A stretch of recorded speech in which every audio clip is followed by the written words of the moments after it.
다른 사람을 판단하고 정죄하는 그것이 우리 모두에게 다 있다 할 것입니다.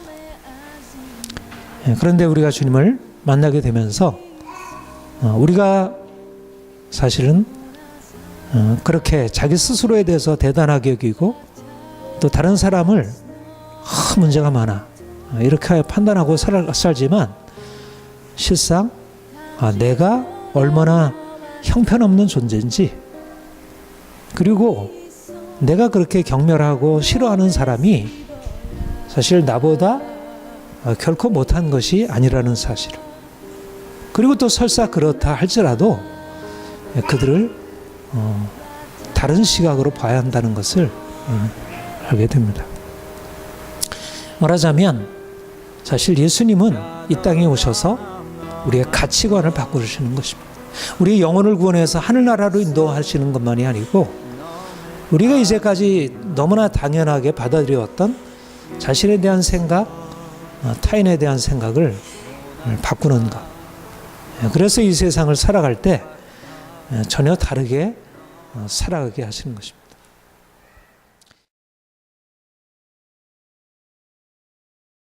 복음 9장 9절에서 13절 함께 공독하겠습니다. 예수께서 그곳을 떠나 지나가시다가 마테라는 사람이 세관에 앉아 있는 것을 보시고 이르시되 나를 따르라 하시니 일어나 따르니라. 예수께서 마태의 집에 앉아서 음식을 잡수실 때 많은 세리와 죄인들이 와서 예수와 그의 제자들과 함께 앉았더니 바리새인들이 보고 그의 제자들에게 이르되 어찌하여 너희 선생은 세리와 죄인들과 함께 잡수시느냐. 예수께서 들으시고 이르시되 건강한 자에게는 의사가 쓸데없고 병든 자에게라야 쓸데있느니라. 너희는 가서 내가 긍휼을 원하고 제사를 원하지 아니하노라 하신 뜻이 무엇인지 배우라. 그는 죄인을 부르러 온 것이 아니라 죄인을 부르러 왔노라 하시니라. 아멘. 우리가 주님의 제자가 된다는 것은 단지 예수님을 믿고 그분을 나의 주로 고백하는 것만이 아니고 우리의 삶에 실질적인 변화가 일어나는 것입니다. 마르크스가 이런 얘기를 했습니다.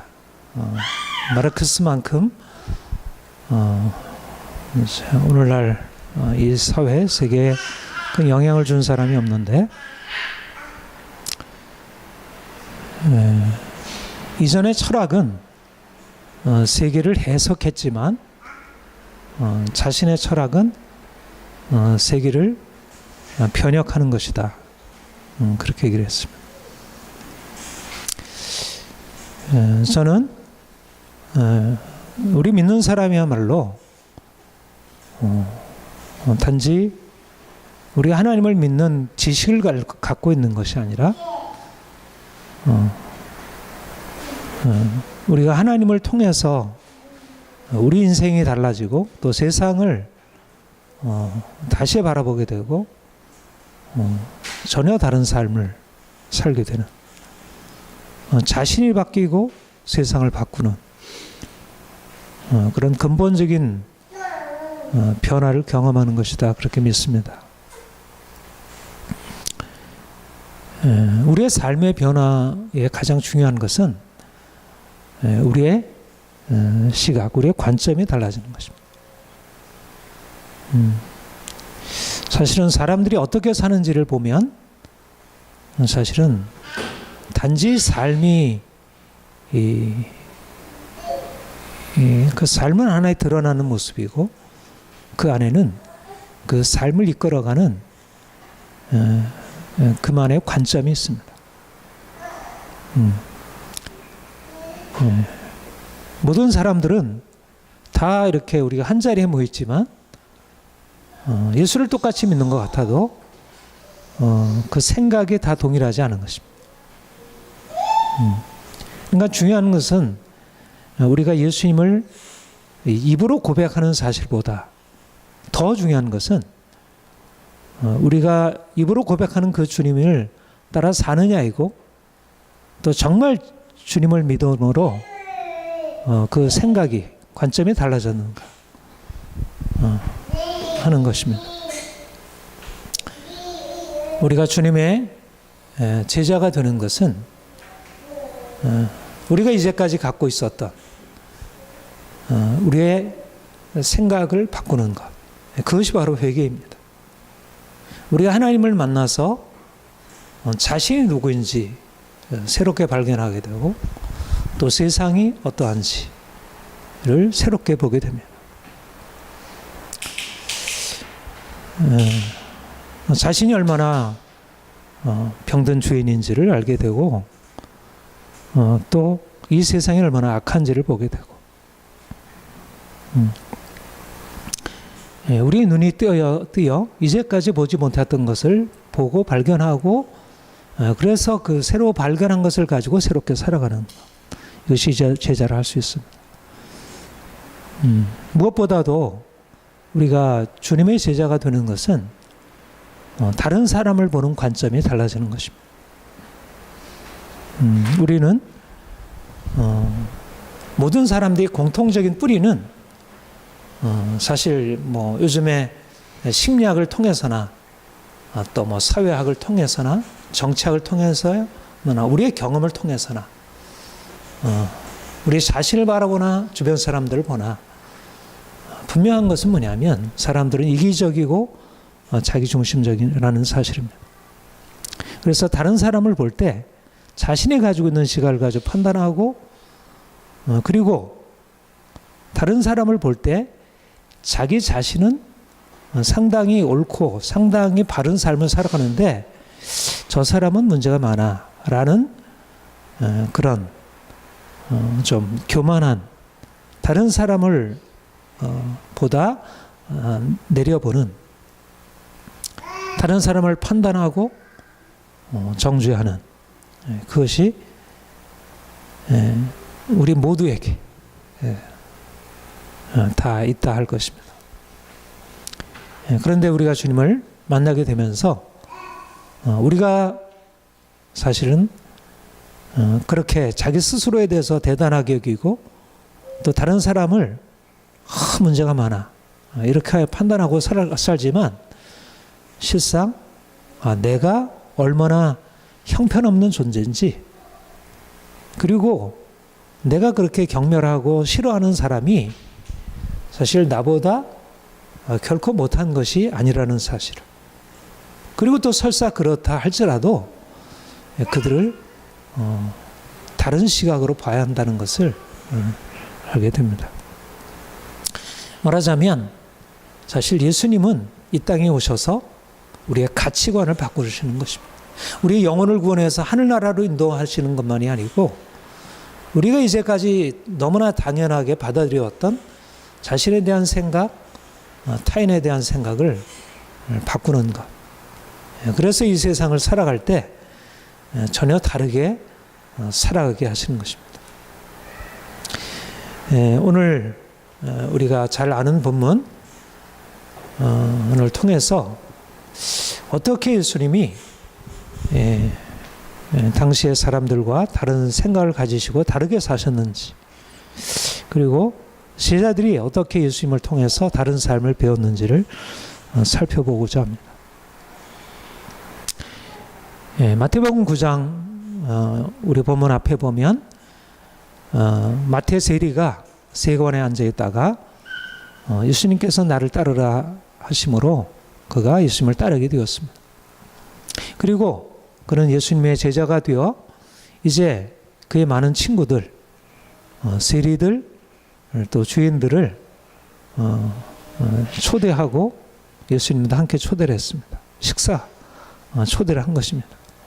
그래서 많은 주인들, 세리들이 모였습니다.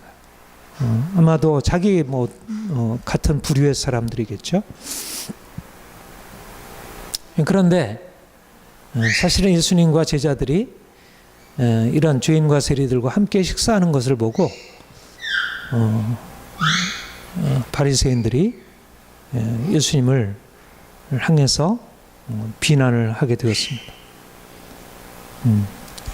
어찌하여 너희 선생은 세리와 죄인들과 함께 잡수시느냐?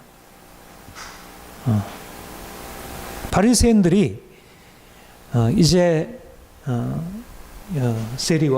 세리 마태와 그리고 그 친구들이 함께 모여서 음식을 맛있게 먹고 함께 얘기하고 그렇게 즐거운 시간을 갖고 있을 때 바리새인들은 그 광경을 지켜보면서 굉장히 거기에 대해서 너무 당혹해하고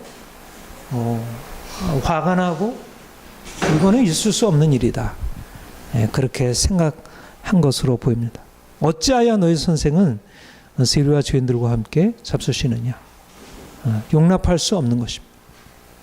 왜냐하면 세리들은 바리새인들이 생각하는 기준에서 볼 때 이들은 같이 교제해서는 안 되는 죄인들이었던 것입니다. 하나님의 사람들이라면 정말 하나님을 경외하고 하나님의 말씀을 순종하는 언약의 백성이라면 마땅히 거룩한 삶을 살아야 하고 하나님의 백성으로 거룩하게 산다는 것은 곧 내가 하나님이 말씀하신 대로 살아야 하는 것인데 그것은 먹는 것, 입는 것, 그리고 교제하는 것, 사람들과 만나는 것, 이 모든 것들을 다 말씀에 따라서 사는 것이라. 언약의 백성에서 중요한 것은 그냥 살아가는 게 아니라 보다 거룩하게 살아가는 것이고 거룩하게 산다는 것은 하나님의 말씀을 따라 살지 않고 부정하게 죄를 지으는 그런 사람들과의 교제를 피하고 더군다나 식탁에서 함께 먹고 마시는 일은 있을 수 없는 일이라 그렇게 생각했던 것입니다. 그런데 예수님은 누구입니까? 그들은 예수님은 말하자면 바리새인들과 동일하게 랍비라 칭함을 받는 자였고 누구보다도 율법에 능통한 자였고 율법을 가르치는 자였고 또 그들과 상대해서 율법을 가지고 논쟁하던 분이었습니다. 그런데 율법을 가르치는 그가 하나님의 백성, 거룩한 백성이 마땅히 따라야 할 규범, 죄인들과 함께 교제는 안 된다는 하나님의 규범을 어기고 그리고 이제까지 유대교에서 내려왔던 이제 확고하게 굳어져 있는 확고하게 확립되어 있는 그것을 버리고 분명히 하나님의 말씀을 거슬러서 로마 제국의 앞잡이가 되어서 부정하게 그렇게 뇌물을 받는 그 죄인들과 함께 교제하다니 이것은 있을 수 없는 일이에요. 말하자면 그들의 관점에서 보면 그것은 하나님의 말씀을 정면적으로 어기는 행위였고 더군다나 하나님의 말씀을 가르치는 율법의 교사 랍비로서 이렇게 하는 것은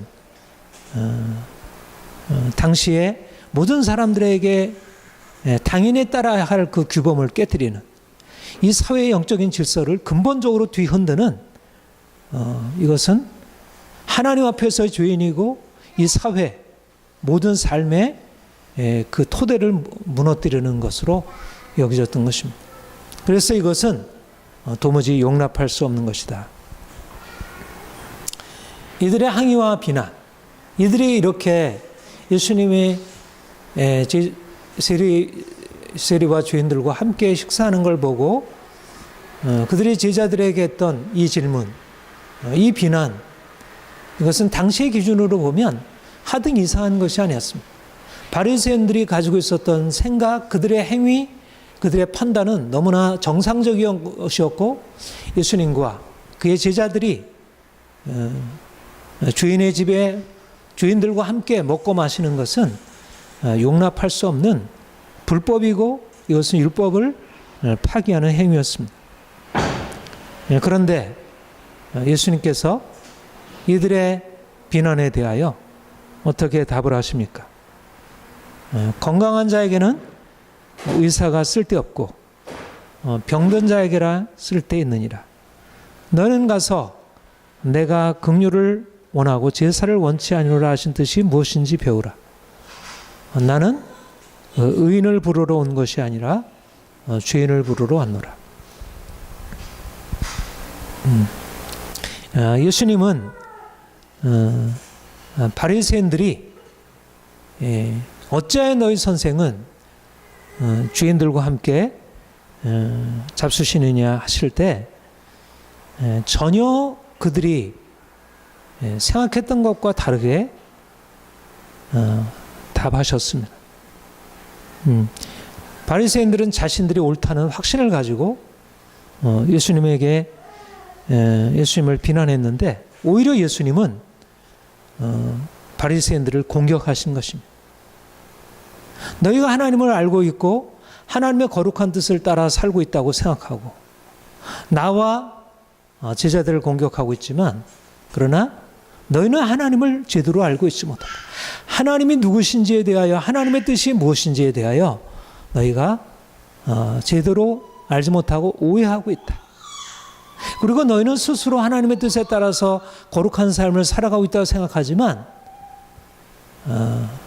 그리고 주인 세리들은 너희보다도 악하고 그래서 같이 어울려서는 안 되는 주인이라고 생각하지만 사실상 너희들은 하나님에 대하여 너희 자신에 대하여 그리고 너희들이 비난하는 그 세리 주인들에 대하여 크게 오해하고 있다.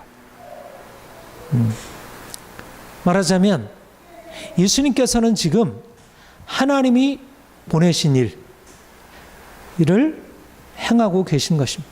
하나님의 뜻을 나타내시고 있는 것입니다. 하나님의 뜻이 무엇입니까? 주인을 향한 하나님의 측량할 수 없는 사랑입니다. 하나님이 이스라엘 백성들을 그 고통받는 이스라엘 백성들을 그 애굽 종살이에서 건져내시고 그들에게 율법을 주셨습니다. 그들에게 주신 율법은 바로 하나님의 사랑이 이렇게 너희에게 나타나는 바였는데 너희는 하나님의 사랑받은 자들로 이렇게 살아가라. 내가 너희를 사랑한 것 같이 너희도 사람들에게 사랑을 베풀며 살아가라. 이방인과 과부들에게 어떻게 나그네에게 어떻게 대접하고 사랑을 베풀어야 할지 율법은 무엇보다도 하나님의 사랑받은 백성들이 하나님의 사랑을 받아서 이 땅에 살아갈 삶의 새로운 규범, 새로운 가치, 새로운 삶의 방향을 가르쳐 주는 것입니다.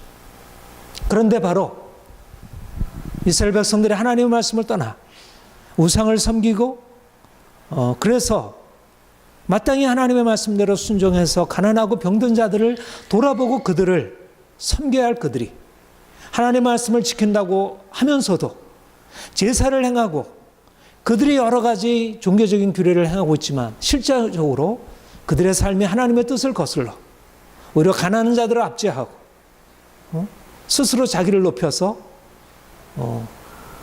가난한 자들 위에 군림하는 그와 같은 삶에 대해서 선자를 통해서 끊임없이 책망하시고 깨닫게 하셨고 그리고 그들이 바벨론에서 그 고통을 당하다 돌아온 이후에 바리새인들은 바로 그 하나님의 거룩한 말씀을 다시 회복해서 그 거룩한 말씀대로 산다고 하는 자들인데 그들이 또다시 하나님의 말씀을 전한다고 하는 그들이 이제 예수님께서 오셔서 그 사랑을 나타내시고 있는데 그것을 오해하고 있었던 것입니다. 이제 하나님이 예수님을 통하여 하나님이 얼마나 놀라운 사랑이신지 그 사랑이 사랑받을 수 없는 죄인들에게 어떻게 나타났는지 그래서 하나님의 사랑을 값없이 그 값없는 하나님의 사랑을 말씀하시고 또 실제적으로 그 사랑으로 병든 자들 고치시고 그 다음에 귀신 들린 자들 자유케 하시고 그리고 정말 사람들에게 배척받고 미움받는 사람들에게 하나님의 사랑과 용서를 나타내신 것입니다.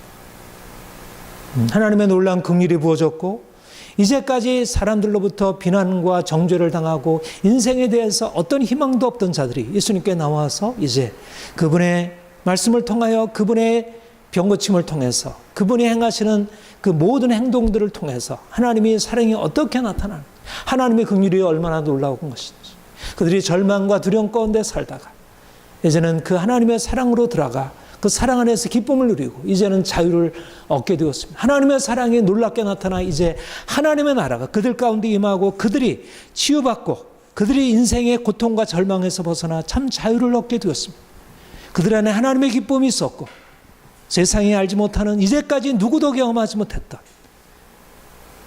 이제까지 많은 사람들이 그렇게 돈으로 어떤 권력으로도 얻지 못했던 놀라운 행복이 죄인들에게, 절망에 처해 있는 그들에게 임하고 있는데,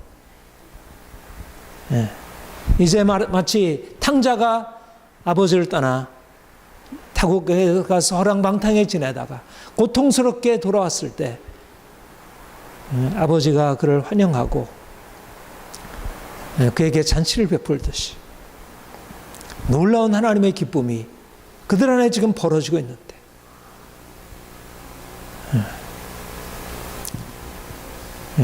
바로 이것이 예수님의 죄인들과의 식탁교제에서 일어난 일인데, 눈먼 바리새인들은 예수님께서 행하시고 있는 일들 중에 하나님의 사랑이 어떻게 부어지고 있는지, 그 사랑을 통해서 어떻게 죄인들이 하나님의 사랑과 긍휼과 그 하나님의 사랑의 나라로 들어가 회복되고 구원을 경험하게 되는지를 전혀 이해하지 못하는 것입니다.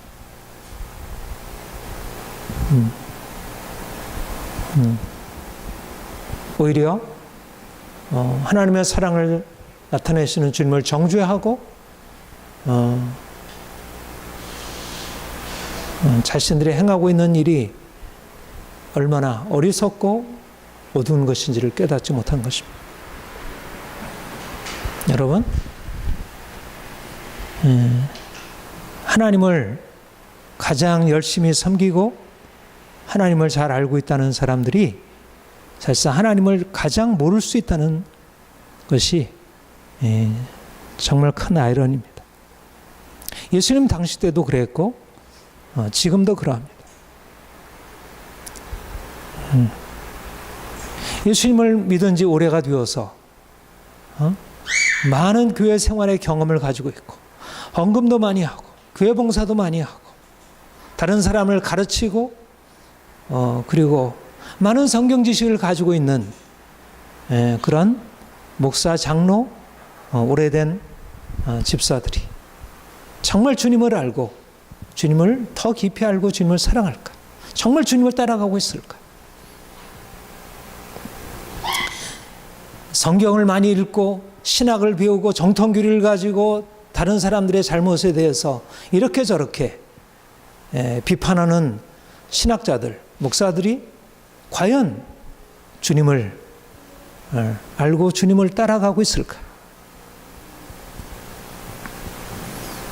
오히려 교회 생활을 오래 해서 교회에서 큰 집복 맞고 여러 가지 많은 봉사를 하고 있는 사람들이 오히려 처음 예수를 믿을 때보다 점점 더 하나님의 사랑에 대해서 머리로 알고 있는 것이지, 많은 지식은 늘어서 많은 교회 여러 가지 그런 일에는 참여하고 있는 것이지만 실제적으로 정말 순전하게 하나님 앞에 자신의 죄인됨과 예수 그리스도의 그 놀라운 은혜와 그리스도를 위해서 살아가는 진정한 삶의 의미를 깨닫고 날마다 그분을 추구하기보다 오히려 더 마음이 완고해지고 다른 사람 위에 판단하고 군림하고 이렇게 저렇게 다른 사람 위에 가르치려고 하는 뿐이지, 실제적으로 자신의 삶을 돌이키려고 하는, 실제적으로 매일매일의 삶에서 근본적인 고민과 갈등이 없는 이런 사람들이 얼마나 많은지.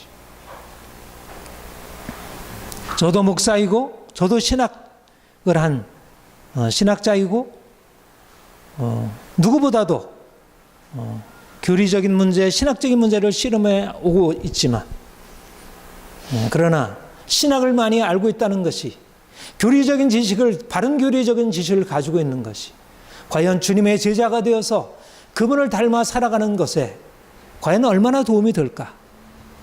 오히려 그 많은 신학 지식이, 그 교리적인 정통적인 지식들이 오히려 하나님을 더 깊이 알아가는 것을 방해하고 교리적인 지식으로 다른 사람을 판단하고 스스로 자기 자신을 높이고 자신을 대단하게 여기는 사람이 되는 것이 아닌가, 그렇게 여겨집니다. 주님을 믿고 주님의 제자가 되는 것은 무엇보다도 삶이 변화되는 것입니다. 삶의 변화에 이르기 위해서 우리의 관점이 달라지는 것입니다.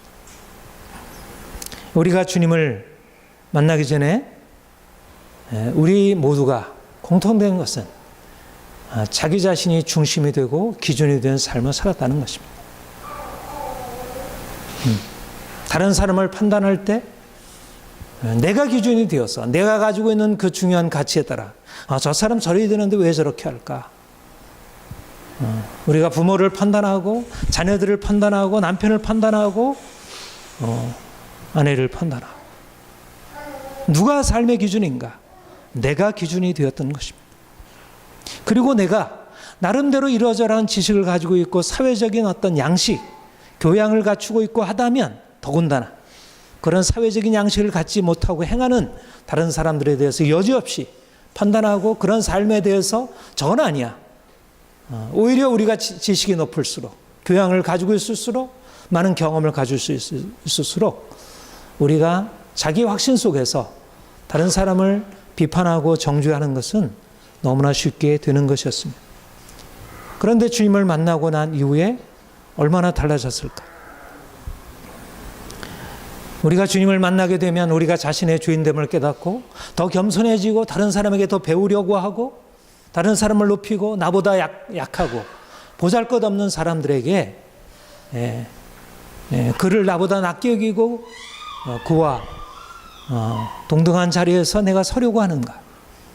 오히려 우리가 주님을 만나고 나서 처음에는 그런 일이 일어나지만 점점 시간이 지나가고 우리의 교리적인 지식을 자라고 신앙 경험이 여러 연륜이 생기고 이러저러한 많은 것들을 알아가면 알아갈수록 우리는 더욱더 바리새인을 닮아가는 것입니다. 더 말씀에 대한 지식으로 자기 자신을 판단하고 하나님 앞에 주인으로 고백하는 게 아니라 그 지식을 가지고 다른 사람을 판단하고 정죄하고 그래서 그것이 무기가 되어 다른 사람이 나를 함부로 다룰 수 없는 그것이 나를 영적으로도 교만하게 하고 다른 사람에 대해서 판단과 정죄의 삶을 살게 하는 믿는 사람들이 얼마나 독선적이고 편협한지 세상이 바라볼 때 믿는 사람들이 가지고 있는 그런 가치관이 얼마나 더 편협하고 더 독선적인지 하나님을 믿는다는 이유로 세상이 하나님을 알지 못한다는 이유로 그들이 이러저러한 규범을 기독교적 윤리적인 규범에서 어긋난다는 삶을 산다는 이유로 자신도 실제적으로는 마음으로서는 하나님 없이 살아가고 여전히 욕망이고 자기중심적인 삶을 살아가면서도 다른 사람을 판단하고 정죄하는데 얼마나 쉽게 그런 데 익숙해지고 그런 쪽으로 가는지 정말 믿음으로 말미암아 더 겸손해졌는지 내가 믿기 전보다 더 겸손하게 자기 스스로를 낮추고 있는지 내가 신학적인 지식을 가짐으로 인해서 더 하나님 앞에 낮추고 사람들 앞에 자신을 낮추는지 오히려 믿는 사람이 되고 신학적인 지식을 갖게 되므로 더 마음이 교만해지고 더 벽이 많이 생기게 되고 믿는 사람들 상호 간에도 판단과 정죄로부터 자유롭지 못한 것입니다. 교회가 더 판단과 정죄가 더 많고 교회가 더 세상보다 더 화해하기 어려워 타협하기 어려워 딱 벽을 쌓고 이거 넘어가면 안 돼 이리로 넘어오면 안 돼 자기 자신의 기준을 가지고 그러면서도 자기가 하나님 앞에서 의롭게 살고 있다는 사실에 대해서 전혀 의심하지 않는 바리새인들을 비판하지만 우리 자신이 바리새인으로 살고 있는 것입니다. 우리가 주님 만나서 어떻게 달라지는 것입니까? 우리가 어떻게 우리의 관점이 달라지고 우리의 삶이 달라집니까? 첫째는 자신이 타인을 판단할 의인이 아니라 구원받아야 할 죄인임을 아는 것입니다. 건강한 자에게는 의원이 쓸데없고 병든 자에게라 쓸데있느니라. 나는 의인을 부르러 온 것이 아니라 죄인을 부르러 왔노라. 누가 주님을 만납니까? 누가 주님의 제자가 되고 누가 주님을 구원자로 고백할 수 있습니까? 병든 자만이 죄인만이 주님을 만날 수 있습니다. 건강한 자는 주님을 필요로 하지 않고 주님도 그에게 다가가지 않습니다. 의인은 주님을 필요로 하지 않고 주님은 의인에게 다가가지 않습니다. 주님이 다가가는 사람은 죄인들이고 주님이 다가가는 사람들은 병든 사람들입니다. 우리가 주님을 만나려면 먼저 병든 자가 되어야 하고 우리가 주님을 만나려면 먼저 죄인이 되어야 합니다. 이거는 유명한 루터가 말하는 것입니다. 우리가 죄인이 되기 전에는 의인이 될 수 없고 주님의 사랑과 긍휼 안으로 들어갈 수 없고 우리가 병든 자가 되기 전에는 주님이 우리를 치료하시는 그 치유 안으로 들어갈 수 없다는 것입니다. 왜 우리 인생이 고쳐지지 않고 왜 우리 인생이 계속 죄 가운데 머물러 있을까? 우리가 죄인 되지 않았기 때문에 죄인 되었기 때문에 우리가 주님을 거슬러 살아가는 게 아니라 우리가 의인 되었기 때문에 주님을 거슬러 살아가는 것입니다. 우리가 왜 고침받고 인생이 계속 문제 가운데 있을까? 우리가 여전히 자신을 건강한 자로 여기고 주님의 치료와 주님의 은혜를 필요로 하지 않기 때문에 오늘날 교회가 부자가 되고 교회가 점점 지식이 많아지고 세상으로부터 인정받으면서 건강한 자가 이제 교회에 들어오게 되고 의인이 교회에 들어오면서 더 이상 죄인이 설 자리가 없게 되고 병든 자들은 교회 안에 자리를 차지하지 못하게 되는 것입니다. 교회조차도 건강한 사람들이 줄을 차지하고 있고 교회조차도 의인들이 장악하고 있기 때문에 목사도 의인이고 목사도 건강한 자이고 누가 장로가 되고 누가 안수집사가 되는가? 건강한 자여야 하고 의인이어야 하는 것입니다. 주님이 찾아가신 주인, 주님이 만나서 구원하신 그런 병든 자들은 더 이상 교회에 찾아올 수 없는 곳이 되었습니다. 교회는 이제 부자들이 모이는 곳, 건강한 자들이 모이는 곳, 의인들이 모이는 곳.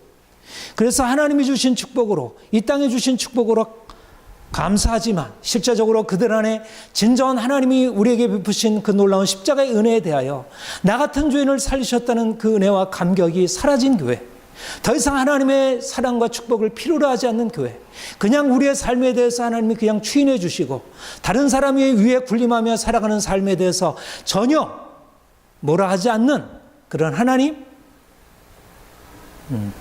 그러나 그것은 바로 주님이 이 세상에 와서 나타내신 그 하나님이 아닌 것입니다. 타인을 판단하는 의인이 아니라 구원받아야 할 죄인임을 깨닫는 것입니다. 이것이 바로 종교개혁자들이 깨달은 진리입니다. 우리가 하나님 앞에서 얼마나 큰 죄인인지, 우리가 예수님을 처음 믿을 때는 내가 죄인입니다, 주님 나를 불쌍해 주세요, 이렇게 시작했는데 시간이 지나면서 삶도 많이 바뀌어졌고 더 이상 옛날의 습관도 하지 않고 이제는 뭐 적당히 그래도 윤리적으로 되었고 도덕적으로 되었으니까 이제는 내가 더 이상 죄인이 아닌가? 오히려 더 깊은 죄인이 된 것입니다. 자기의 죄를 죄로 인식하지 못하는 그런 눈먼 죄인이 된 것입니다. 오히려 드러난 죄인보다 더 악한 죄인, 하나님을 없다 하고 하나님 없이 살아도 전혀 불편함이 없는 교만한 죄인이 된 것입니다. 하나님 앞에 오히려 자신을 의롭다 하는 정말 고치기 어려운 오만한 죄인이 되는 것입니다. 내가 깨어지기 전에는 내가 철저하게 하나님 앞에 죄인됨을 인식하기 전에는 하나님의 은혜는 회복되지 않습니다. 오늘날 교회가 너무나 부자가 되었고 오늘날 교회가 너무나 의인이 되었고 오늘날 교회가 너무나 건강하게 되었기 때문에 더 이상 하나님을 필요로 하지 않는 것입니다. 예수님의 그 사랑이 더 이상 요구되지 않는 것입니다. 예수님의 사랑 아니고서도 채워줄 수 있는 것이 너무나 많기 때문에 우리가 주님 안에서 낮아지고 겸비해지는 것, 이것이 우리가 달라져야 할 모습입니다. 둘째, 타인을 정죄하기보다 주님처럼 긍휼한 마음으로 섬기는 것입니다. 너희는 가서 내가 제사를 원하는 것이 아니라 긍휼을 원하는 것을 배우라. 주님은 종교적인 형식 안에 살아가는 의인들에 대하여 의인이라 말씀하지 않으셨습니다. 그분은 자신의 의를 가지고 다른 사람을 판단하고 정죄하는 그들을 오히려 더 악한 죄인으로 정죄하신 것입니다. 그들은 하나님의 말씀을 지킨다고 하면서 오히려 하나님의 말씀을 거슬려 행하는 악인들이었습니다. 그들은 하나님 없이 살아가는 오만한 악인들이었습니다. 시편 1편에서 말한 대로 그들은 오만한 자리에 앉아 있는 것입니다. 그들은 복 있는 자가 아니라 저주 아래 처할 자들이었습니다. 하나님의 사랑받는다는 것은 하나님의 사랑을 나타내고 행한다는 것입니다. 내가 주인됨을 깨닫고 주인다는 나를 구원해 주신 그 하나님의 사랑 안에서 나도 하나님처럼, 나도 주님처럼 살아가는 것입니다. 내가 정말 하나님의 사랑을 받았다면, 내가 지금 하나님의 사랑을 받고 있다면 이렇게 살아갈 수는 없을 것입니다. 다른 사람 위에 군림하고 다른 사람을 판단하고 정죄하는 자리에 서면서 살아갈 수는 없는 것입니다. 얼마나 우리 그리스도인들이 교만합니까? 하나님 앞에 그러하고 타인들에 대하여 그러합니다. 내가 가지고 있는 의를 가지고 내가 가지고 있는 지식을 가지고 다른 사람을 정죄하고 판단하는 이것이 너무나 편만하게 세상보다 오히려 세상 이상으로 교회 안에서도 편만하게 퍼져 있습니다. 우리가 주님을 만나 회개하는 것은 바로 이제까지 하나님의 사랑을 깨닫지 못하고 내 주인됨을 깨닫지 못하여 다른 사람을 나와 비교하고 내 기준으로 다른 사람을 판단하고 정죄했던 우리 자신이 하나님 앞에 주인이고 다른 사람 앞에 자신을 의롭다 할 수 없는 이제까지 내 삶이 얼마나 하나님의 뜻을 거슬려 난 삶이었는지 내가 다른 사람을 티를 빼려고 했지만 내 안에 얼마나 큰 들보가 있었는지 이제는 타인을 정죄하고 비판하는 자리에서 돌이켜 나보다 약한 사람, 정말 드러나게 죄 있는 사람, 정말 고집 세고 말 안 듣고 문제가 많은 내가 저 사람은 정말 문제가 많아 저 사람 반드시 고쳐야 돼 라는 그 사람을 오히려 이해하려고 하고 그 입장에 서려고 하고 그래서 그를 받아들이는 것입니다. 저는 이 점에서 우리 교회가 너무나 부끄럽습니다. 하나님 앞에 우리가 너무 교만하고 사람들 앞에 너무 교만한 것입니다. 너무나 독선과 편견으로 믿는 사람들의 공통된 특징, 이 종교적인 교만들이 있는 것입니다. 목사들에게, 신학자들에게, 교회 높은 직분자들에게 이런 교만함들이 있습니다. 다른 사람 위에 군림하려고 하는, 다른 사람을 누르려고 하고 가르치려고 하고 교정하려고 하는 그런 교만들이 있습니다. 이것이 철저하게 깨어지지 않으면 우리가 주님의 은혜 안으로 들어갈 수 없습니다. 우리가 제자라 할 수 없습니다.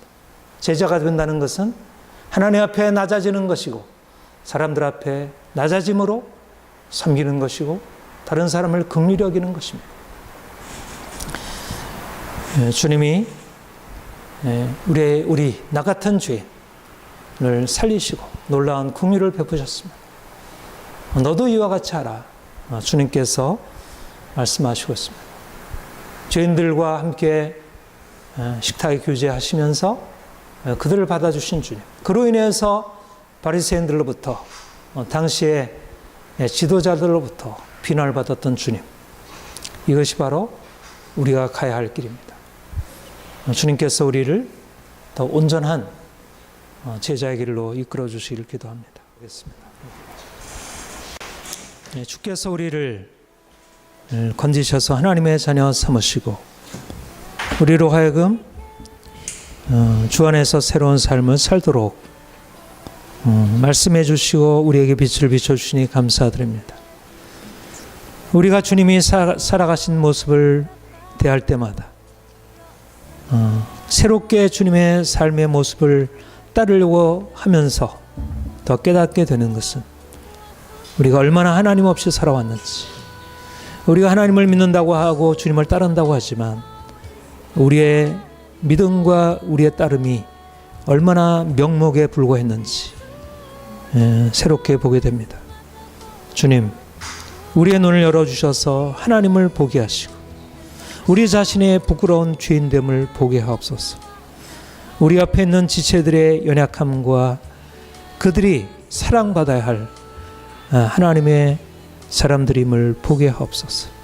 이제까지 우리가 살아왔던 삶의 모든 습관들, 모든 견관지들을 깨뜨리시고 이제 주님이 이 땅에서 사신 것처럼 우리도 주님 따라 살게 하옵소서.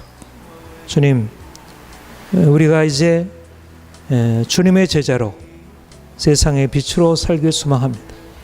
이제 사랑의 주님처럼 우리도 사랑하며 섬기며 살기 원합니다. 주님께서 성령으로 우리에게 새롭게 하셔서 우리가 주의 제자에 합당한 삶을 살도록 이끌어 주옵소서. 예수님의 이름으로 기도합니다. 아멘.